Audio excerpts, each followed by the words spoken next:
Pass இன்னைக்கு நிஃப்டியோட expiry எப்படி இருக்குன்னு சொல்றீங்களா? இன்னைக்கு காலையில நிஃப்டி ஹியூஜ் பாசிட்டிவா இருக்கு. நம்ம 23,750 இருந்து மேல மார்க்கெட் 23,950 வரைக்கும் மார்க்கெட் டிராவல் ஆயிருந்தது. நம்ம காலையில ஒரு புட் சைடுல ஒரு சின்ன ட்ராப் மாதிரி கிரியேட் பண்ணிட்டு அங்கிருந்து மார்க்கெட் ஹெவியான மூவ்மெண்ட் கொடுத்துச்சு. அது எப்படி அப்படிங்கறத நம்ம டாக்ல பார்க்கலாம். இன்னைக்கு காலையில் 15 மினிட்ஸ் முடிஞ்சதுக்கு அப்புறம் 23,750 நம்ம call and put option load பண்ணிருக்கோம். ஜஸ்ட் ஃபெச் ஃபுல் ஷாட் கொடுத்துருக்கோம். இதுக்கப்புறம் பாருங்க நம்ம 9:35 முடிஞ்சதுக்கு அப்புறம் நமக்கு ஒரு பை என்ட்ரி விழுந்திருக்கு. பை என்ட்ரி வந்து இது கன்ஃபார்ம் பை என்ட்ரி. எப்படி கன்ஃபார்ம் பை என்ட்ரி? நம்ம எஸ்டிஆர்ல கிரீன் லைன் 0க்கு மேல இருக்கு.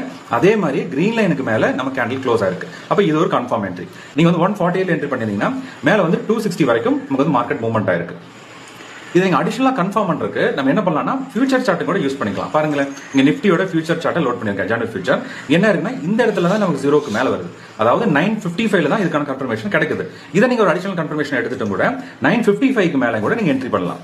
அப்ப நீங்க வந்து ஃபியூச்சர் பிளஸ் ஆப்ஷன் ரெண்டையும் ஃபியூச்சர் மாதிரி ட்ரேட் பண்ணீங்கன்னா இன்னும் நமக்கு அந்த அக்யூரசி அதிகமா இருக்கும். எப்பவுமே நீங்க வந்து ஸ்ட்ரைக் பிரைஸ் சூஸ் பண்றப்போ அந்த மணி ஆப்ஷன் நீங்க வந்து சூஸ் பண்ணுங்க.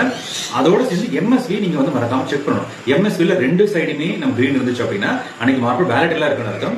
ஏதாவது ஒரு சைடுல கிரீன் இன்னொரு சைடு ரெட் இருக்குன்னா மார்க்கெட் எந்த சைடு கிரீன் இருக்கோ அந்த சைடு தான் மார்க்கெட் டிராவல் ஆகும்.